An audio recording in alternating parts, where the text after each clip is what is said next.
Mon général, messieurs, mesdames, les membres du jury, cher public, travaille, sois fort, sois fier, sois indépendant. Méprise les petites vexations attribuées à ton âge. Réserve ta force de résistance pour des actes et contre des faits qui en vaudront la peine. Ces temps viendront, et si je n'y suis plus, pense à moi qui ai souffert et travaillé gaiement. Peut-être aurez-vous reconnu les premiers mots d'une lettre d'Amandine Aurore Lucille Dupin, plus célèbre sous le pseudonyme de George Sand, à son fils, Maurice Dupin. Alors que l'enfant, âgé de 13 ans, s'épanouit, alors qu'il pénètre dans l'aventure d'une adolescence pleine d'inconnus et découvre les joies, les souffrances et les mystères de l'existence, alors qu'il rêve déjà de devenir un homme, sa mère lui livre un message de confiance, de prière et d'amour. Elle lui demande du courage, des efforts.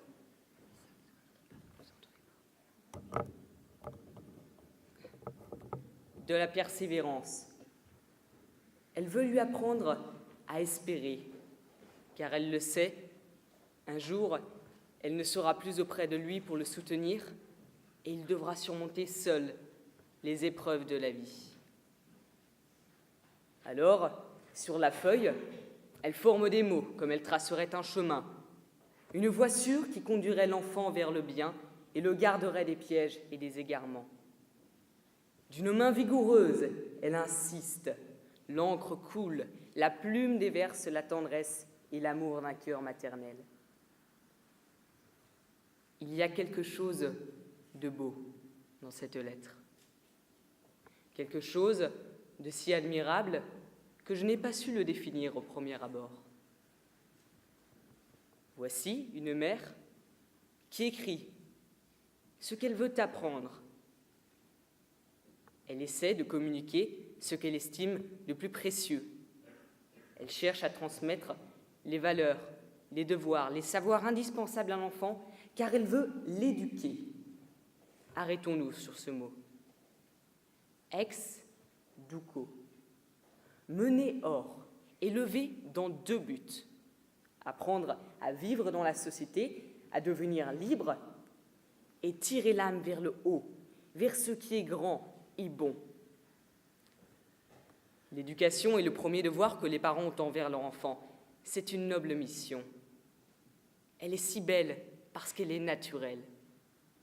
Alors il faut nous poser la question en envisageant l'hypothèse la plus concrète. Si j'avais un enfant à éduquer, que lui apprendrais-je? Si demain la Providence me confiait un être, que lui transmettrais-je? La réponse est bien vaste, mais il faut donner l'essentiel. Voici la première chose que je souhaiterais apprendre à mon enfant. La contemplation. Comment la définir? C'est ce regard amoureux, attentif que l'on pose devant la création, cette admiration que l'on peut éprouver devant la beauté d'un paysage.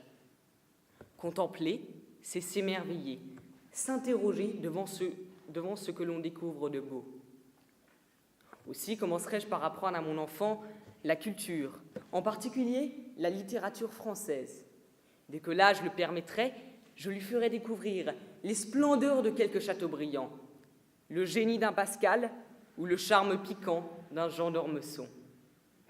Je plongerai avec lui dans les délices du livre, nourriture substantielle de la jeunesse selon Cicéron, rayon de notre âme selon Victor Hugo.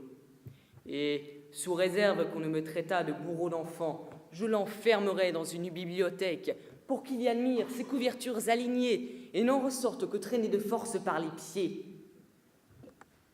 D'une façon moins passionnée, je l'aiderai à s'interroger, à réfléchir par lui-même. Aussi le laisserai-je s'ennuyer lorsque, privé de je ne sais trop quel produit de la technologie moderne, il pourrait réfléchir et s'imaginer. Voilà soudain qu'il pourrait écrire quelques mots, une lettre, une histoire, pourquoi pas un poème. il apprendrait à rêver. Voilà qu'il pourrait dessiner une fleur, un château, peut-être un drapeau, il apprendrait à s'émerveiller. Voilà qu'il pourrait se promener, marcher dans les allées d'un parc, grimper au sommet des montagnes, il apprendrait à observer. Observer le monde, écouter les hommes.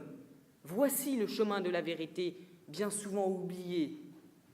Dans notre société, où les gens s'écoutent peu, où la réflexion disparaît souvent sous le hideux déchaînement des passions, il semble nécessaire de découvrir les fruits d'une écoute sincère, visant à comprendre avant de juger.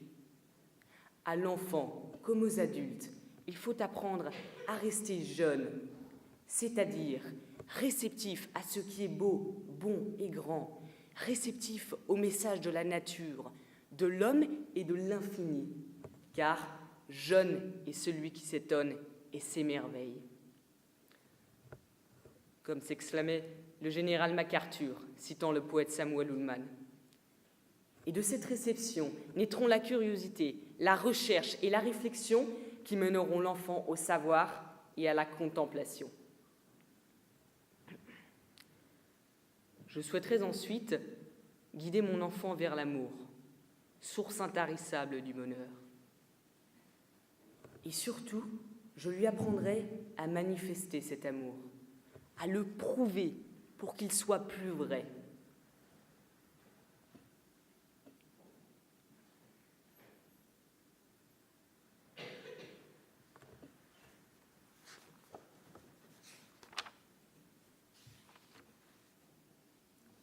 Pour le faire parvenir à cet amour, quoi de plus noble que de lui apprendre à croire, avoir foi en un idéal, le porter haut pour qu'il vibre dans l'âme. N'y a-t-il pas là le prestige d'un héros ou d'un saint, la ferveur d'un chevalier d'autrefois, la ferveur de cet homme, veillant seul toute la nuit, dans l'obscurité d'une chapelle et la lumière du tabernacle, à genoux, priant Dieu de lui donner la force et qui, le jour venu, jure devant tous de défendre la veuve et l'orphelin. Quelle autre preuve d'amour ne trouvons-nous pas aussi dans le respect? Respect de l'âge, du maître, de la communauté. À mon enfant, j'apprendrai en particulier l'obéissance, car c'est une vertu qui se perd. Dans certains milieux où l'adulte n'inspire plus le respect parce qu'il se décrédibilise, dans des établissements où les enseignants ont supprimé l'écart naturel qui existe entre le maître et l'élève, l'enfant construit lui-même un savoir bien pauvre et illusoire, alors qu'il a tant besoin d'être corrigé. Apprendre à obéir, c'est reconnaître qu'il existe un intérêt supérieur à notre volonté, et bien souvent une intelligence plus grande et plus admirable. Je livrerai aussi à mon enfant un trésor, le souvenir, et un message, le transmettre. Car l'histoire est d'abord le grand livre de l'aventure humaine. On y trouve des exploits à répéter, des erreurs à éviter. La connaissance du passé est une arme contre les ficelles de la manipulation. Mais le passé, ce sont avant tout ces figures, ce long cortège des morts qu'il faut honorer. Ce sont ces hommes qui nous ont précédés, à qui nous devons notre foi, notre liberté, nos valeurs et parfois même notre vie. Mais pour les aimer, pour les remercier, pour les honorer, il faut connaître son passé. Alors, j'emmènerai mon enfant au monument aux morts et je lui montrerai ces noms gravés dans la pierre, humble trace du sacrifice de plus d'1 million d'hommes pour la patrie, de leur combat héroïque pour défendre la terre de France, cette terre qui les a tant perdus, mais qu'ils ont tant aimée, comme chantait le poète Charles Péguy, tombé au début de la Première Guerre mondiale. Je lui apprendrai qu'au milieu de la violence, des combats et des massacres, il y avait ces gens qui donnaient leur vie et d'autres qui les sauvaient, comme ces prêtres intrépides qui parcouraient le champ de bataille pour secourir les blessés et donner aux agonisants la bénédiction de Dieu. Honneur aux morts. À nous de transmettre le flambeau de l'histoire pour que ne s'éteigne jamais la flamme du souvenir français. Et dans ces temps malheureux où le passé est bien souvent caché ou sélectionné, lorsque l'on cherche à nous faire oublier que la France a une culture, des traditions, une foi chrétienne qui l'a bâtie et fait rayonner aux quatre coins du monde, oui, comme il faut de la force pour transmettre ce que l'on aime. Car plus que tout, j'aimerais apprendre à mon enfant la beauté du courage pour triompher du mal, car la force des mauvais ne réside que dans la faiblesse des bons. Et pour le faire parvenir à ce courage, il n'y a pas meilleur moyen que de lui apprendre à servir. Ce verbe éveille bien sûr de nobles exploits militaires, mais le service resplendit aussi dans des responsabilités plus modestes, dans des engagements moins exigeants, mais ô combien utiles. Quel éclat décèle-t-on parfois dans le regard de ces jeunes qui partent quelques mois en Orient, aider les chrétiens à reconstruire ce que la guerre a détruit, leur foyer. Quelle sincérité peut-on remarquer dans les paroles d'un animateur qui s'efforce de donner une âme à sa classe, à l'image d'un capitaine dont André Charlier exaltait le travail. Sa tâche est bien tracée, sa responsabilité est grande, mais cette charge le grandit devant Dieu et devant les hommes.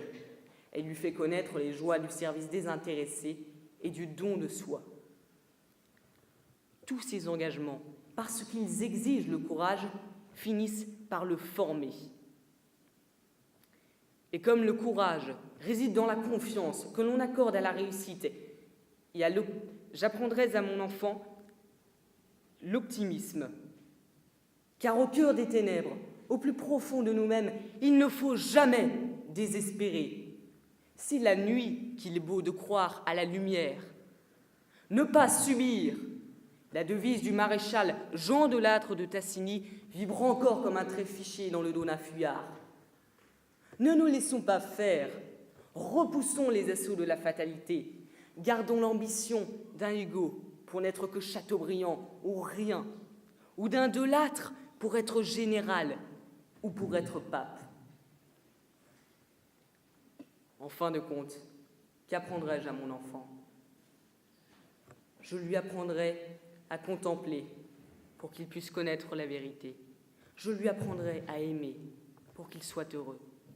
Et je lui apprendrai le courage pour qu'il puisse défendre ceux qu'il aime. Et si je devais privilégier un domaine, je choisirais le courage. Ce courage qui s'éteint, j'aimerais le raviver. Courage de l'engagement et de la constance. Courage de la prière et du pardon. Courage face à la peine et face à l'échec.